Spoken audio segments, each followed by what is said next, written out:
Hello mga friendies, isa na namang magandang araw for today's video at bago tayo mag-umpisa, intro muna tayo, let's go!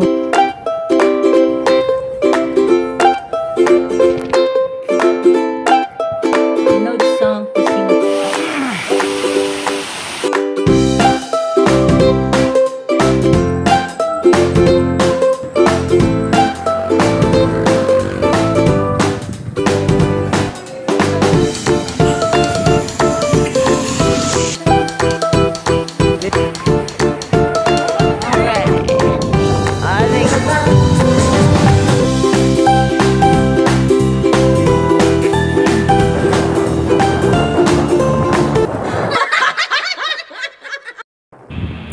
So ito na nga mga ka-friendies, pupunta na po tayo sa People's Park in the Sky, Tagaytay City. Located po siya sa Tagaytay Calamba Road, Tagaytay City, Cavite. At marami ako nakikita nito sa social media na pinupuntaan mo mga minsan ng mga foreigners, syempre tayo din. So sabi nila sulit daw yung punta dito, so try natin, let's go! So, dito nga po sa parking rates nila, o dito po sa entrance, dito naman naniningil na po sila dito. So, kung kayo po ay nakamotor, 20 pesos lang po yung parking dito. Para sa mga nakakotse naman, 50 pesos. Para sa mga naka-coaster, 75. At para sa mga nakabus or nakasakay sa bus, 150 pesos po yung parking fee nila po dito. So, ayan na po, nakapasok na po tayo. Parang excited nga ako dito kasi dun pa lang sa mga madadaanan mo talagang napaka-presko ng hangin talaga.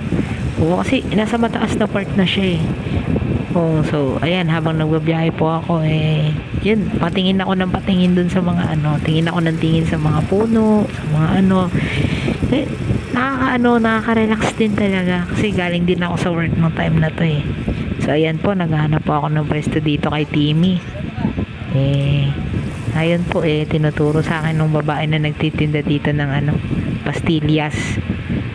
Ayan po, nakahanap po kami ni Timmy dito ng mapaparkingan.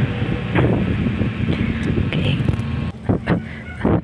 So ayan guys, nung paakyat na ako dito, Diyos ko, dun pa lang galing sa parking nila, napagod na ako, paakyat na pala. Akala ko patag pa yung daanan. So, dito pa lang sa entrance talaga na pinagod na hingal na ako. Diyos ko. So, ayan po guys, papasok po tayo dito. Ayan, kung kayo napapagod naman sa pag-akyat dito sa People's Park in the Sky, meron naman po sila ditong jeep po. Makakapag-commute naman po kayo dun paakyat. So, magbabayad lang po kayo dun ng pamasahe na 10 pesos. So, iaakyat na kayo nila dun. So, sa mga nagtatanong, yung entrance po dito sa People's Park in the Sky is 50 pesos po.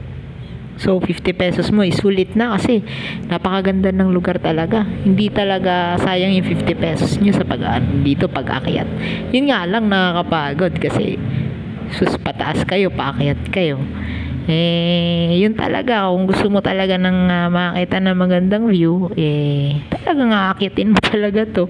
Napakatarik talaga, as in. Mukha lang siyang patag, pero napakatarik niyan. Ay nako, Diyos ko Lord. Dito pa nga lang, hindi pa nga ako nakakalahati. Nahihingal na ako.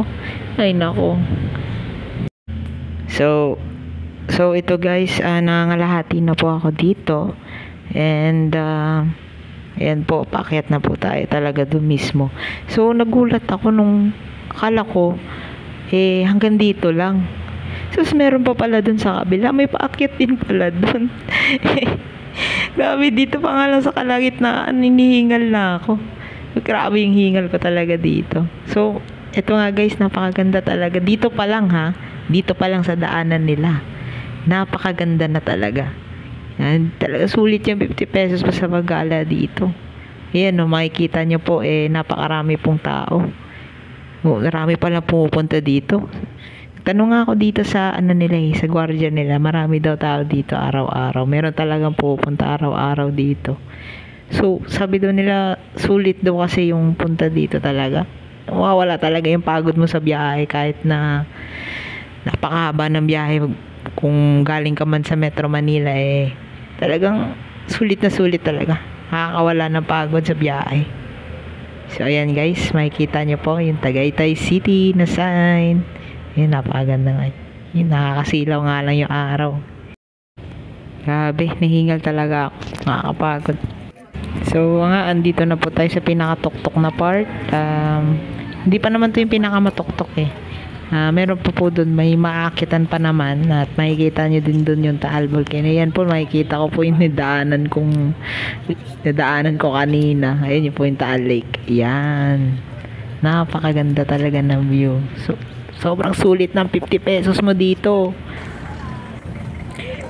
So ayan guys, nandito na tayo sa mataas na part dito kanina sa signage ng Tagaytay City, at dito matatanaw nyo talaga may mga buildings dito. So ayun, tanaw mo talaga yung hotel, yung Ferris wheel na yun, yung mga kabundukan. Ayan, napakapatag tignan.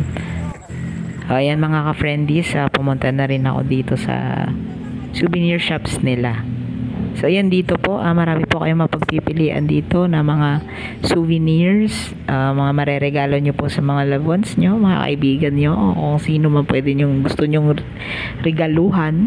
Ayan, kompleto po dyan. May mga damit, shorts, mga trinklets, keychains, wallets, coin purse, at kung mga ano pa. Meron din silang ashtray dito. Ayan, so nagtanong ako dito kung magkano yung ashtray nila. So 350 po yung isa, yung malaki. Yun na yung pinakamura nila dito. Yung tinanong ko, yung pinakamaliit, 350. So, pricey siya. Mapresyo din talaga dito yung mga bilhin. Siyempre, ano ba may expect mo?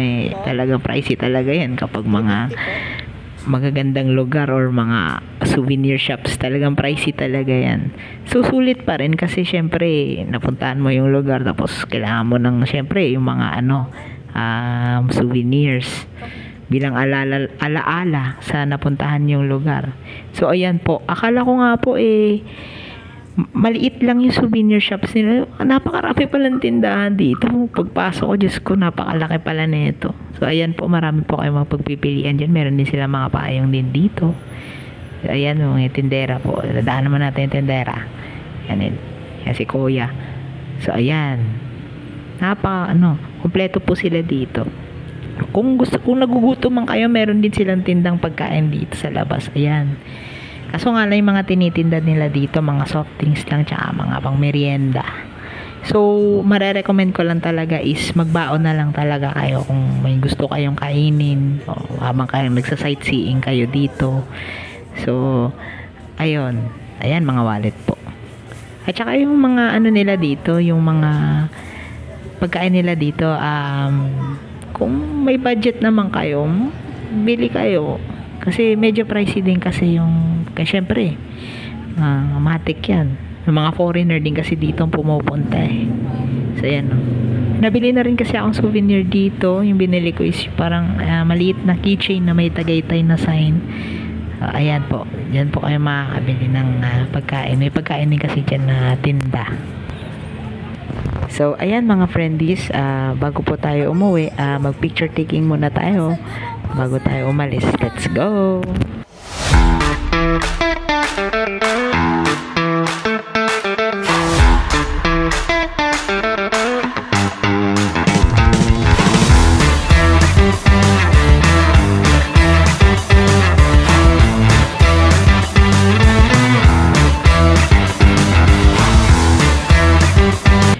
So, ayan po mga ka-friendies, lalabas na po tayo dito sa People's Park in the Sky, Tagaytay City.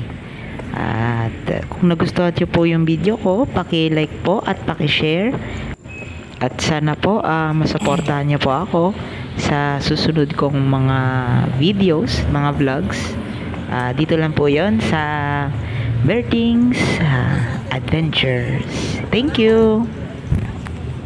And goodbye.